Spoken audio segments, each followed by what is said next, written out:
हजरत वैसे करनी रज़ी अल्लाह तआला फरमाया क्यों भौंक रहा है,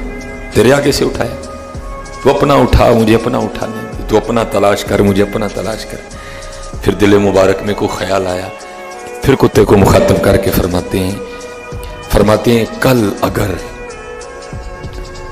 कल अगर वो वैसे करनी का खातिमा ला इलाहा इल्लल्लाह मुहम्मदुर रसूलुल्लाह पे हुआ तो या कुत्ते उवैस तुझसे अच्छा है,